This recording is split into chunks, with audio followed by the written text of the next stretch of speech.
¡Iu! Vamos allá. Vamos allá. Vamos allá. Vamos allá. Vamos directos al grano. Yo quiero terminar este libro antes de que arda el puto país y esto quede anticuado. Vamos a estar otra vez con esto. Otra vez, otra vez, otra vez, otra vez, otra vez. Así hasta que lo terminemos. No parece grande, pero joder cómo está llevando. Y que vamos allá. ¡Vamos allá!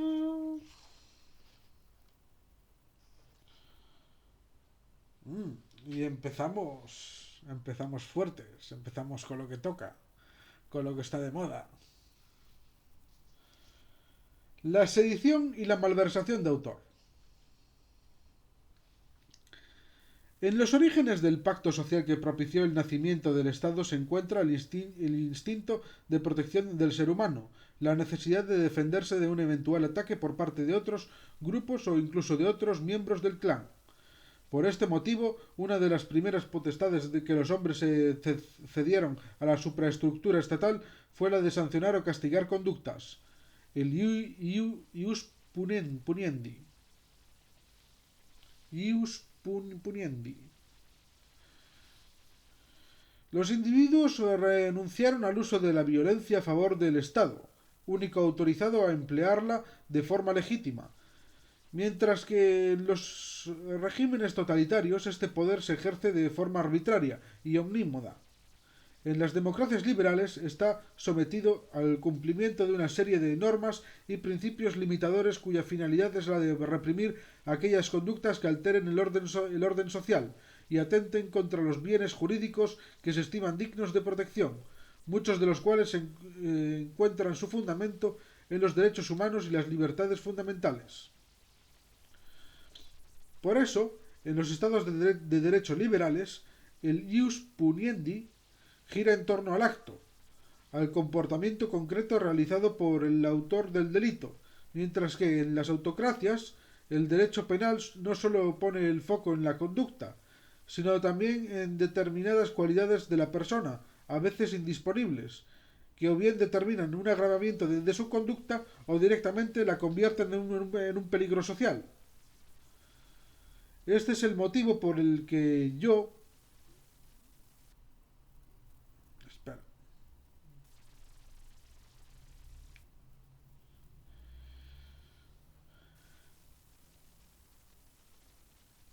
Creo que... Ah, vale, no.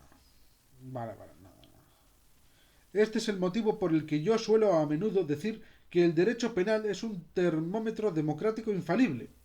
Da igual que seas de derechas o de izquierdas, rico o pobre, guapo o feo, porque pagas por tus actos. Lamentablemente, las sociedades occidentales se han embarcado en una deriva populista que intenta relegar la importancia del acto objetivamente considerado mientras se confiere cada vez mayor entidad a determinadas características del sujeto activo o del sujeto pasivo. La derogación del delito de sedición y la reforma de la malversación por el Ejecutivo sanchista constituyen la penúltima constatación de la degradación populista del Código Penal y de su instrumentalización política, pues el objetivo no es otro que el de beneficiar, tanto de forma retroactiva como a futuro, a los partidos independentistas de los que depende la andadura parlamentaria del Ejecutivo de coalición, consagraría un ius puniendi no solo con nombre y apellidos, sino hasta con una afiliación política determinada. ¿Y qué pasó? ¿Qué está pasando estos días? ¿Qué va a pasar en esta investidura? Salsita. Salsita de la buena. Ah, una barbaridad sin precedentes en nuestra historia democrática cuyo propósito es debilitar al Estado para reforzar el actual gobierno. El empeño socialista en desarmar jurídicamente al Estado frente a quienes conspiran para atentar contra su integridad territorial es irrefutable y profundamente preocupante. Mientras acusan a los populares de incumplir un mandato constitucional imaginario, que consistiría en aceptar la propuesta del gobierno para renovar el Consejo General del Poder Judicial, pergeñaban la impunidad para quienes han intentado y volverán a intentar derogarla en una parte de España, o tornarem a fer. Pocas lecciones de constitucionalidad pueden dar a quienes están instrumentalizando el ius puniendi para sus fines electoralistas. El sentido de Estado no basta con predicarlo, hay que practicarlo, y el sanchismo no está para dar lecciones, sino para recibirlas. Con la despenalización de la sedición y la rebaja de la malversación, Sánchez culminó la reconstrucción de un Estado a su medida, en el que la neutralidad ha dejado de ser una cualidad predicable de las instituciones para convertirse en poco menos que en anatema. La Fiscalía General del Estado, el Centro de Investigaciones Sociológicas, el Centro Nacional de Inteligencia, el Tribunal de Cuentas o el Instituto Nacional de Estadística forman ya parte del engranaje gubernamental, cuya vista está puesta ahora en el Consejo General del Poder Judicial y en el Tribunal Constitucional. Este último ya lo tienen. Ahora mismo. Está en sus frías garras. La última etapa antes de coronar el asalto institucional pasa por colonizar la justicia. A este fin obedece la incesante e indecente campaña gubernamental de desprestigio, con el uso del indulto como ariete contra las sentencias inconvenientes o desfavorables, de forma que la voluntad y deseos del gobierno acaban convertidos en la última instancia judicial. De esta operación de descrédito contra los jueces y magistrados forma parte de la derogación del delito de sedición, anunciada por el presidente tras haber rechazado antes que fuese a llevarse a cabo tal cosa. Referencia. El Congreso rechaza una reforma de la ley Mordaza que incluía derogar el delito de sedición. Europa Press, 23 de marzo de 2021. No hay oración de la que Sánchez sea el sujeto que no contemple la mentira como parte del predicado. Suprimir la sedición cumple con un triple objetivo. El primero, torcerle el brazo al Supremo para presentarlo ante España y Europa como el responsable de la alteración de la convivencia pacífica en Cataluña. Si hay un noble fin que merezca el sacrificio de la independencia judicial, ese será, sin duda, la consecución de la paz entre los compatriotas. El segundo, convencer a sus socios independentistas de que, a cambio del apoyo sin fisuras del gobierno, recibirán nada menos que la impagable impunidad. El tercero, y más importante, debilitar la estructura institucional y territorial del Estado, permitiendo la celebración de un nuevo referéndum separatista, garantizando a sus promotores, esta vez sí, la ausencia de respuesta penal. Efectivamente, la derogación del delito de sedición y su tipificación como una variante agravada de los desórdenes públicos tiene como objetivo despenalizar el de referéndum de independencia siempre que no se ejecute violentamente. Mientras que la sedición castiga a quienes se alzan pública y tumultuariamente para impedir la aplicación de la ley sin necesidad de que concurra violencia. El delito de desorden público tiene lugar cuando se altera el orden o la paz social utilizando la violencia o la intimidación. Es decir, que mientras la actual regulación permitió a la Sala Segunda del Tribunal Supremo condenar por sedición a los secesionistas catalanes a pesar de la ausencia de violencia, en caso de haberla apreciado con la intensidad suficiente, la condena hubiera sido por rebelión, la nueva regulación posibilitaría su absolución. Por lo tanto, no se trata solo de introducir un delito con nombres y apellidos que beneficie penalmente, de forma retroactiva, a los sentenciados por su implicación en el referéndum ilegal del 1 de octubre, sino también de propiciar el retorno de los fugados, como Puigdemont o Rovira. Si los actos que cometieron dejan de ser delito, podrán regresar a Cataluña sin miedo a ningún tipo de respuesta policial o judicial, por aplicación del artículo 2 del Código Penal.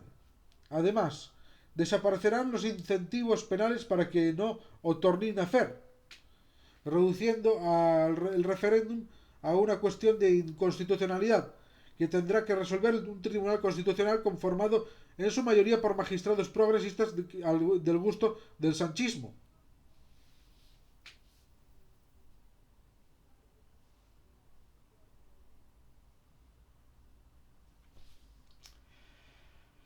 No hay nada que decir a esto, ¿no?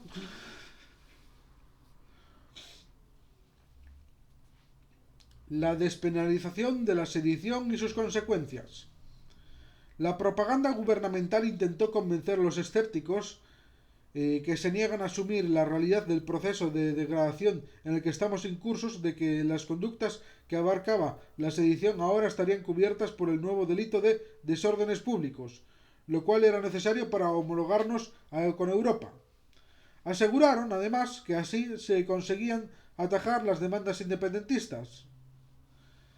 La necesidad de imponer el relato sanchista a este respecto no solo la limitaron la opinión pública, sino que acabó trascendiendo al BOE.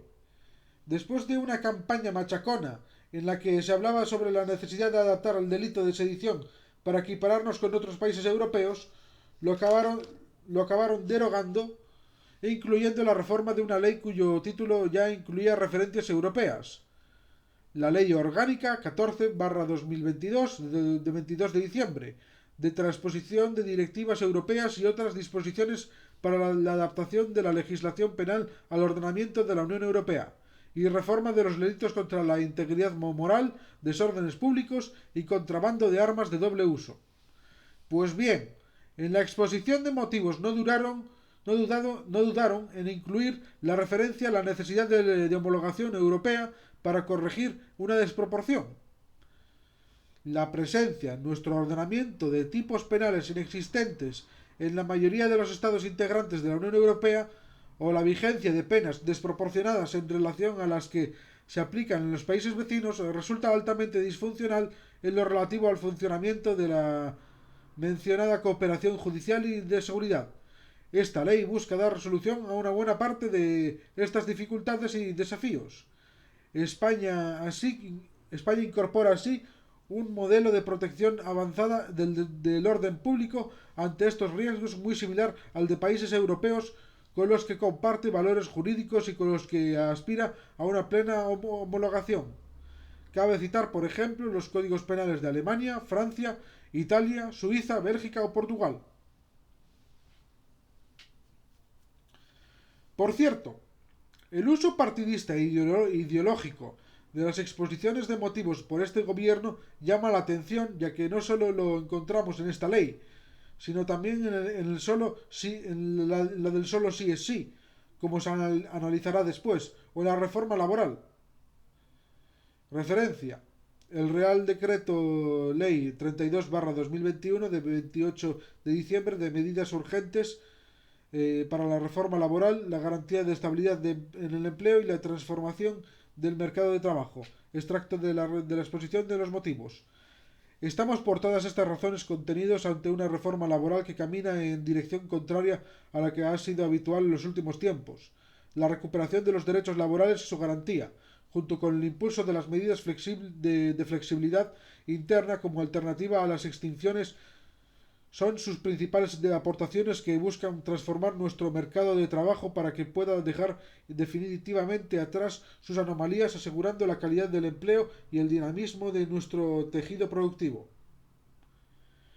Pero volviendo a la cuestión principal, ni lo de la equiparación europea ni lo de la conveniencia es cierto.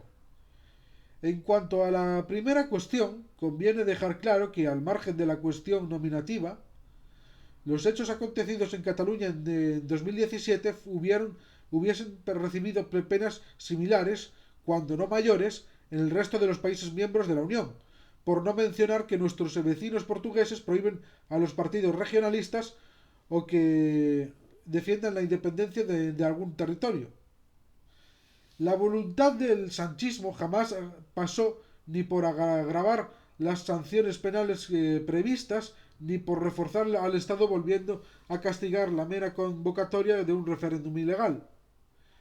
Esta última fue tipificada como delito en tiempos de Aznar y castigada con penas de 3 a 5 años, pero fue derogada con la llegada al poder de Zapatero, cuyo gobierno sostenía que se trataba de un escenario de ciencia ficción, ya que solo a un grillado se le ocurriría cometer una estupidez semejante.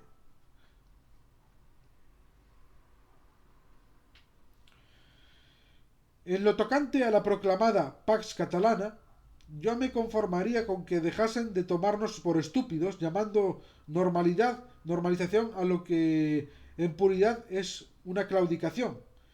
¿Te imaginas a unos padres celebrando que dar a su hijo rebelde todo lo que les exigía ha funcionado mejor que castigarlo por incumplir las normas? Pues así estamos, con el gobierno haciendo las veces de progenitor orgulloso con el comportamiento de su vástago, al que han conseguido aplacar dejándole salirse con la suya.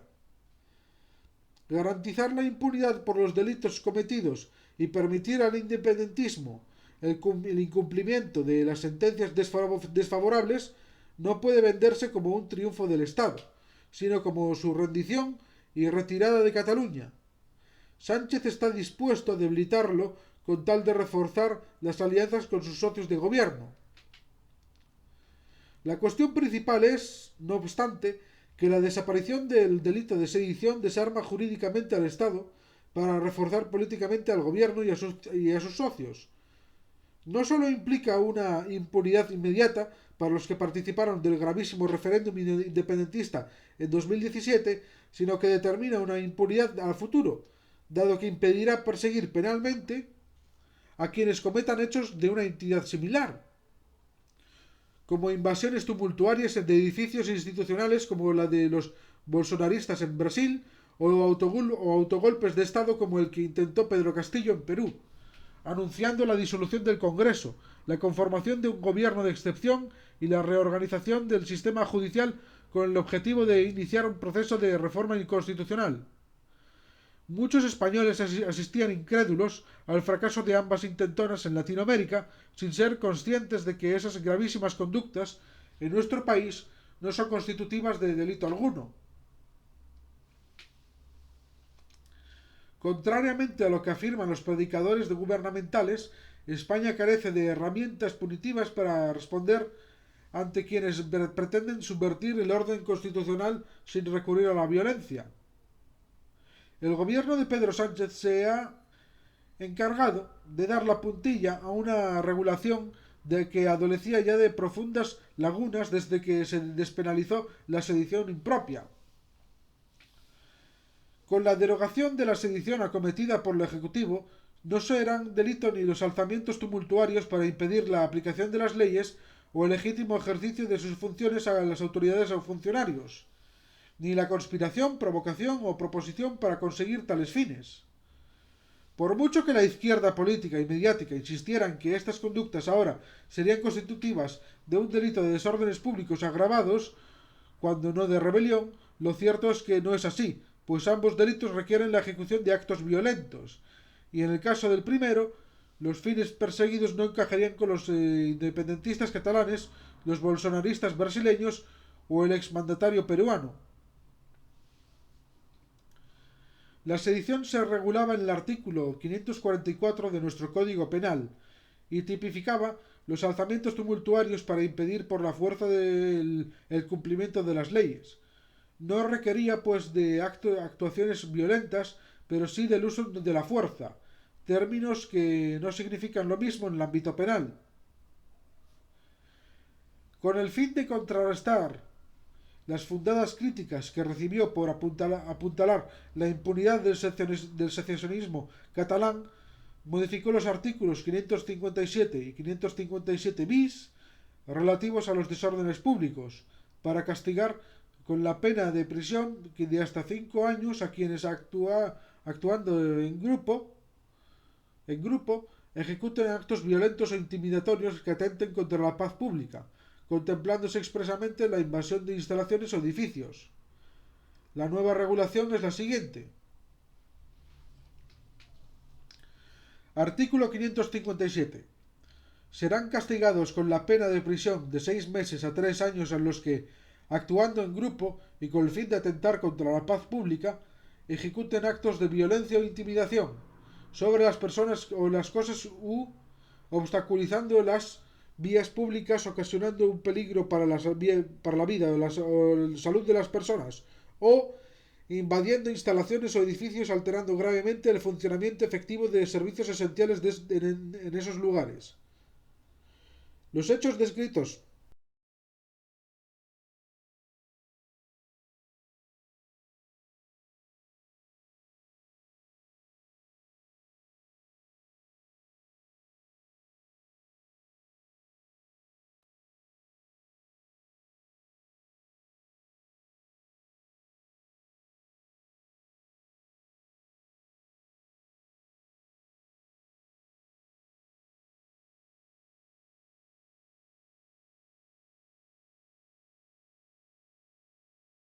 pondrán en su mitad superior a los intervinientes que aportaran instrumentos peligrosos o a los que llevaran a cabo actos de pillaje.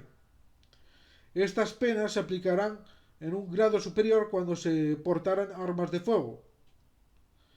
La provocación, la conspiración y la proposición para las conductas previstas en los apartados 2 y 3 del presente artículo serán castigadas con las penas inferiores de 1 o 2 grados a las respectivamente previstas.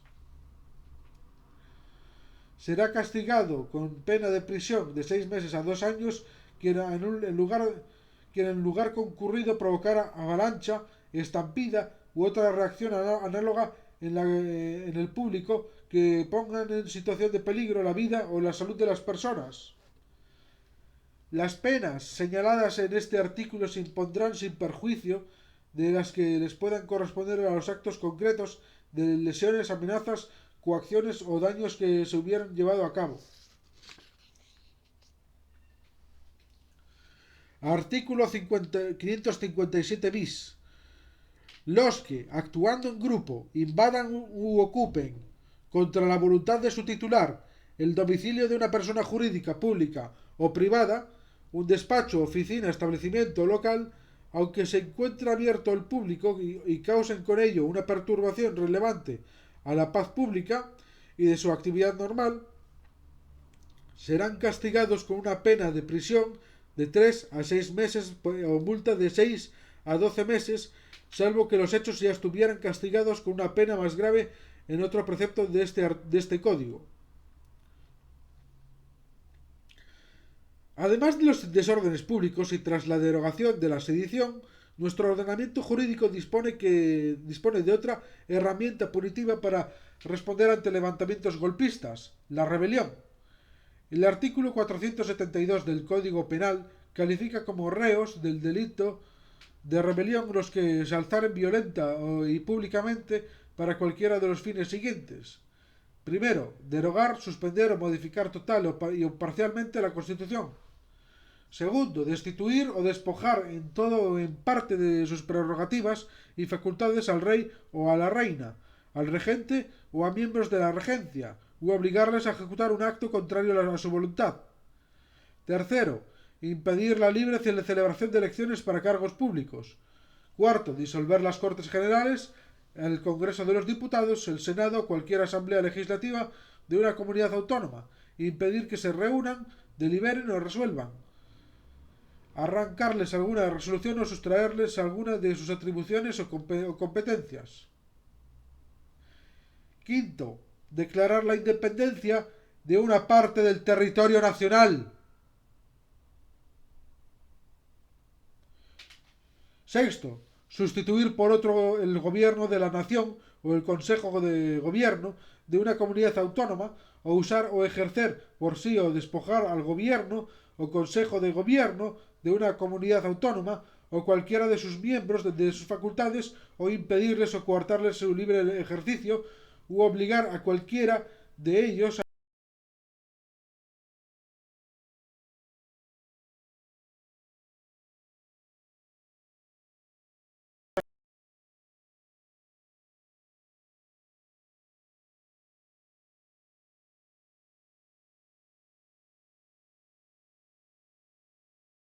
orden constitucional. Pues bien, en la sentencia del Tribunal Supremo 459/2019 de 14 de octubre Referencia. El Tribunal Supremo condena a 9 de los procesados en la causa especial 20.907/2017 por el delito de sedición. Poder Judicial, 14 de octubre de 2019. Que condenó a los líderes del proceso como autores de un delito de sedición y de la que fue proponente Manuel Marchena. Los magistrados de la Sala Segunda del Tribunal Supremo concluyeron que había que descartar la acusación de rebelión porque a su juicio la violencia que se vivió en Cataluña durante los aciagos días que rodearon la celebración del referéndum de independencia en octubre de 2017 no presentaba las características requeridas para integrar el delito, ya que la mera constatación de la violencia no basta para aplicar este tipo penal. En palabras del alto tribunal, no basta la constatación de indiscutibles episodios de violencia para proclamar que los hechos integran un delito de rebelión. Resolver el juicio de tipicidad respondiendo con un monosílabo a la pregunta de si hubo o no violencia supone incurrir en un reduccionismo analítico que esta sala, por mucho que se haya extendido en otros ámbitos, no puede suscribir. La violencia tiene que ser una violencia instrumental, funcional, preordenada de forma directa, sin pasos intermedios a los fines que animan la acción de los rebeldes. Hemos dicho también que ha de ser funcional. Hablamos, claro, es de la absoluta insuficiencia del conjunto de actos previstos y llevados a cabo para imponer, de hecho, la efectiva independencia territorial y la derogación de la Constitución española en el territorio catalán.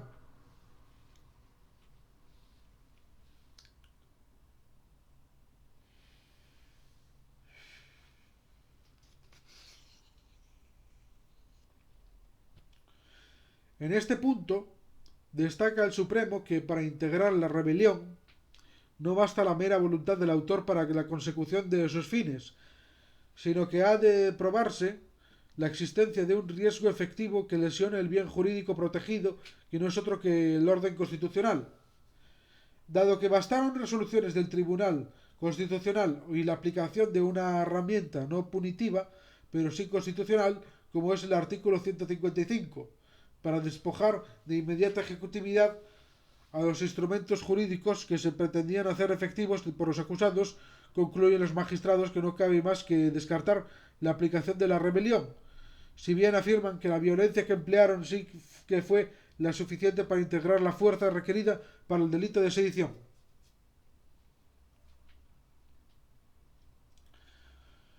En cuanto a los delitos contra el orden público, incide el tribunal que aunque los comportamientos del día 1 de octubre implicaron el uso de fuerza suficiente para neutralizar a los agentes de policía que legítimamente trataban de impedir la votación, la finalidad que se persiguió con ello rebasaba con mucho los límites de una laxa interpretación del concepto de orden público, para incidir en el núcleo esencial de ese bien desde una perspectiva constitucional. Esta opinión sobre los efectos de la despenalización de la sedición y el imposible encaje de los sucesos acontecidos el 1 de octubre en Cataluña en el nuevo tipo penal de desórdenes públicos agravados la comparte también el instructor de la causa del proceso, Pablo Llarena, en el auto dictado del 12 de enero de 2023. Referencia. El instructor de la causa del proceso en el Tribunal Supremo aplica la derogación del delito de sedición a Carles Puigdemont y acuerda su procesamiento por desobediencia y malversación. Poder Judicial, 12 de enero de 2023.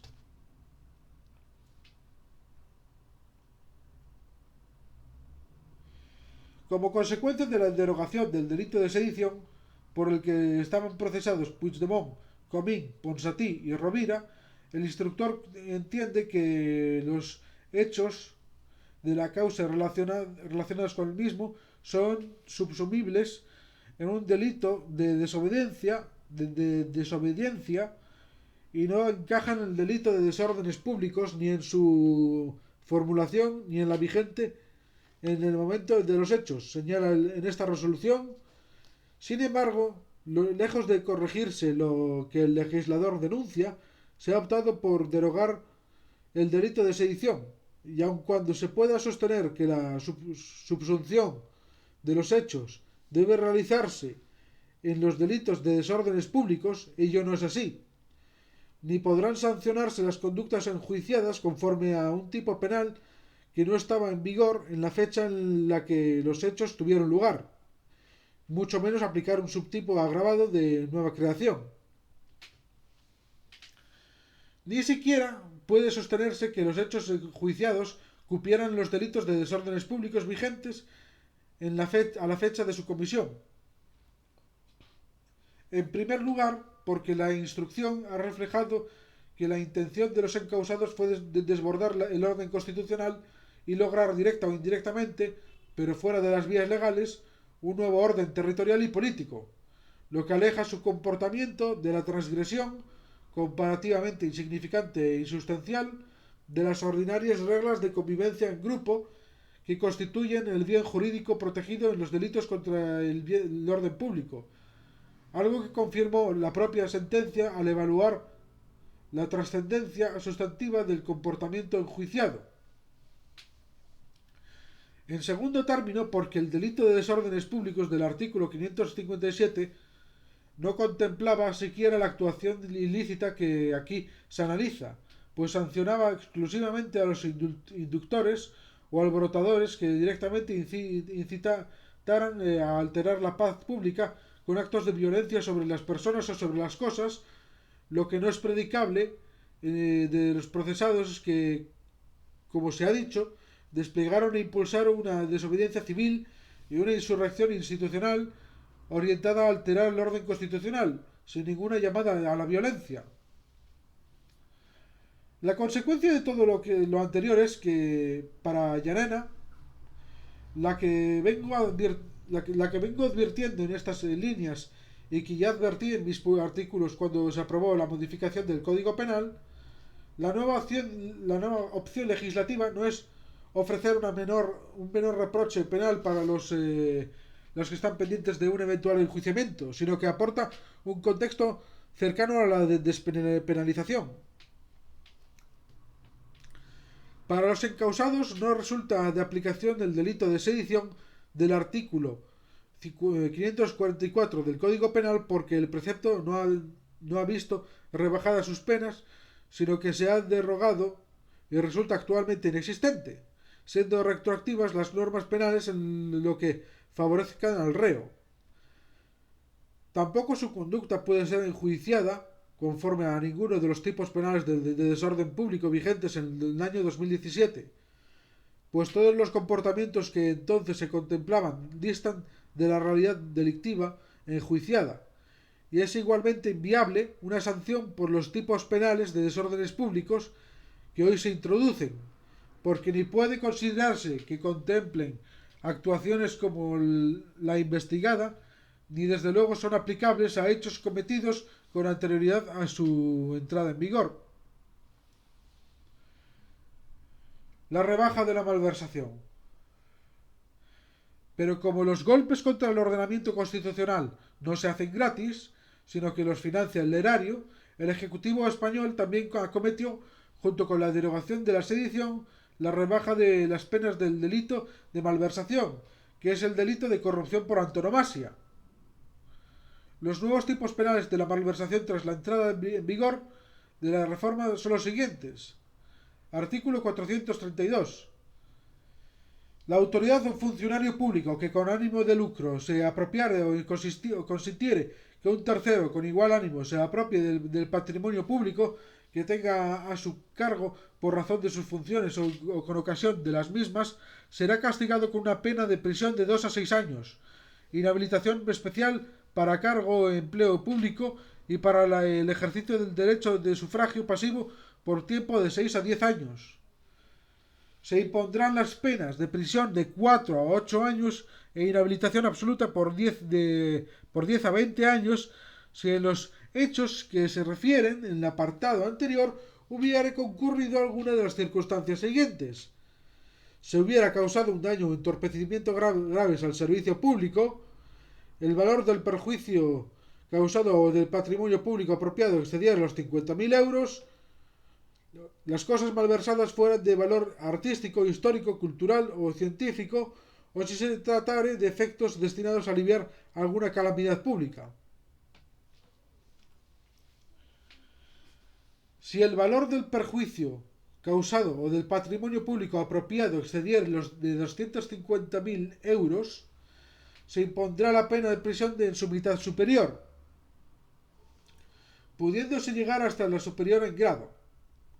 Los hechos a que se refiere el presente artículo serán castigados con una pena de prisión de 1 a 2 años o multa de 3 meses y un día a 12 meses, y en todo caso inhabilitación especial para cargo de empleo público y derecho de sufragio pasivo por tiempo de 1 a 5 años, cuando el perjuicio causado o el valor del patrimonio público sea inferior a 4.000 euros. Artículo 432 bis.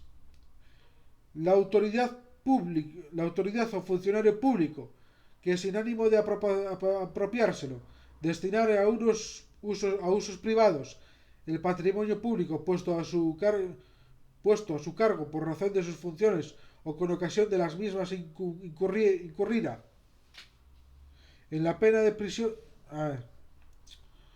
por razón de sus funciones o con ocasión de las mismas incurrirá en la pena de prisión de 6 meses a 3 años y suspensión de empleo o cargo público de 1 a 4 años.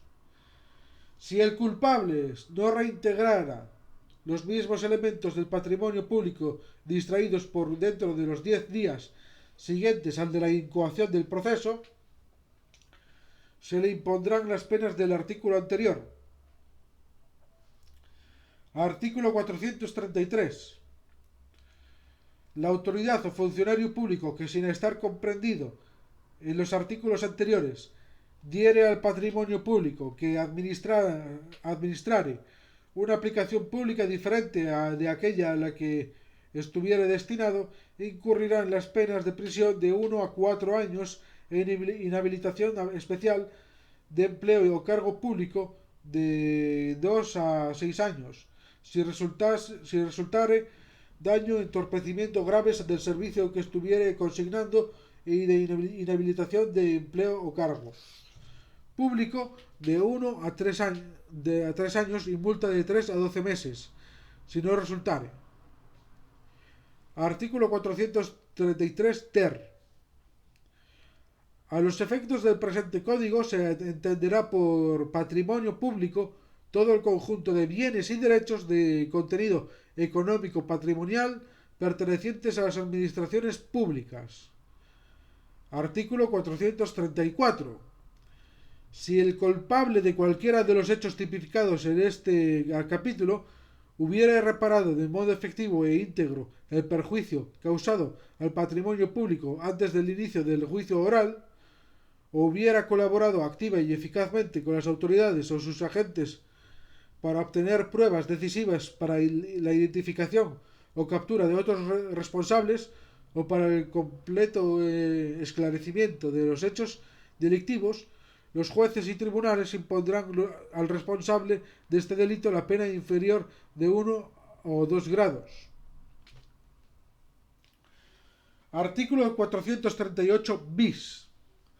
La autoridad que, durante el desempeño de su función o cargo y hasta 5 años después de haber cesado en ellos, hubiera obtenido un incremento patrimonial o una cancelación de obligaciones o de deudas por un valor superior a 250.000 euros respecto a sus ingresos acreditados y se negara abiertamente a dar el debido cumplimiento a los requerimientos de los órganos competentes destinados a comprobar su justificación, será castigada con las penas de prisión de 6 meses a 3 años, multa del tanto al triplo del beneficio obtenido e inhabilitación especial para empleo o cargo público y para el ejercicio del derecho de sufragio pasivo por tiempo de 2 a 7 años. En lo sustancial, esta nueva tipificación consagra la idea de que las penas por corrupción sean inferiores cuando el que distraiga del dinero público no se lucre directamente. O sea, que llevarse los euros a una cuenta en un paraíso fiscal será merecedor de un castigo mayor que usarlos para costear un referéndum de secesión o crear una red clientelar que garantice la perpetuación en el poder del partido malversador. Y aunque resulte difícil de creer, las excusas son las mismas que para la derogación de la sedición: la desproporcionalidad de las penas y la necesidad de homologación europea. Así lo indica la exposición de motivos. A ver.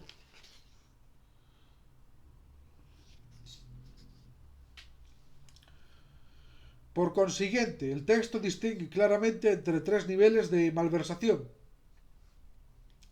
la apropiación de fondos por parte del autor o que éste consienta su apropiación por terceras personas, artículo 432, que integra la conducta más grave y contiene diversas grabaciones.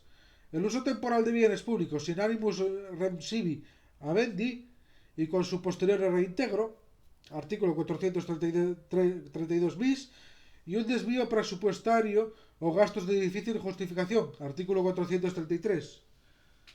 De este modo, la apropiación de caudales públicos queda castigada en la.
Resulta bien clara la voluntad del legislador de rebajar de forma sustancial el reproche penal a quienes realicen desviaciones presupuestarias, lo que evidencia que la intención del Ejecutivo no es solo que de la minoración de las penas se benefician los líderes del proceso, sino numerosos políticos afectados por tramas de corrupción, los ERE, Gürtel, Kitchen, etc. Algo llamativo cuando menos, teniendo en cuenta que Sánchez alcanzó el gobierno abanderando la regeneración institucional y la lucha contra la corrupción tras una moción de censura fundada en una sentencia en la que el Partido Popular fue condenado a pagar 250.000 euros como partícipe a título lucrativo. No obstante lo anterior, en el nuevo auto del procesamiento dictado por Llarena contra los fugados del proceso se introducen dudas sobre si efectivamente la intención del gobierno podría llegar a materializarse. Explica el instructor que la consideración de la malversación como una actuación apropiadora en la que se dispone del dinero o bienes públicos como si fueran propios y se desposee el patrimonio público de la disponibilidad definitiva de los mismos no se ha visto modificada porque la reforma de 2015 incorporaba a la previsión punitiva del artículo 432 del Código Penal los supuestos de administración desleal de caudales públicos. Si el dinero es un instrumento de cambio que permite concretar el contenido de la obligación recíproca de pago en algunas obligaciones onerosas, el ánimo de lucro resulta igualmente apreciable cuando se despoja a la administración de unos fondos públicos para atender obligaciones de pago que corresponden al sujeto activo del delito y que están plenamente desvinculadas del funcionamiento legítimo de la administración, como cuando se atribuye a la administración una obligación de la naturaleza particular y totalmente ajena a los intereses públicos que se gestionan. En ambos supuestos se dispone que los bienes públicos como propios y se apartan de su destino para la obtención de un beneficio particular.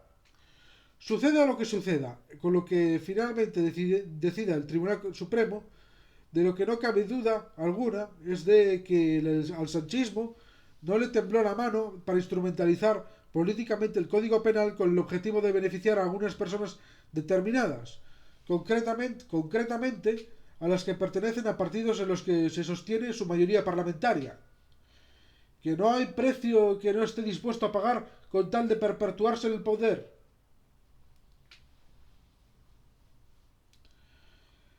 Y aquí lo vamos a dejar, estoy cansado. Wow. Ah, ah, estoy cansado. Es como si me hubieran dado por culo, joder. Uf. No, me siento fatal, me siento fatal.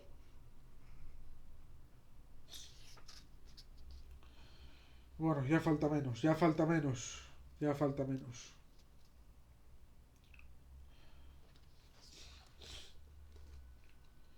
Uf, mira lo que falta.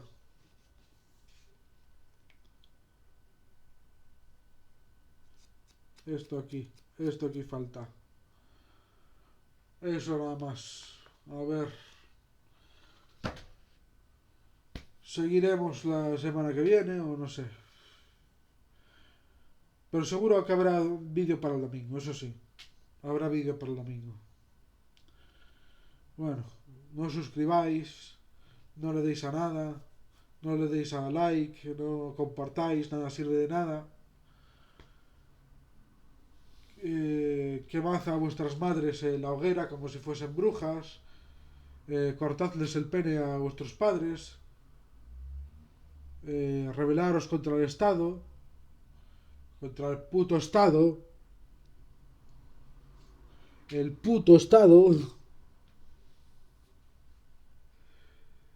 e iros a tomar por culo. Hola. A la calle a manifestarse. Adiós.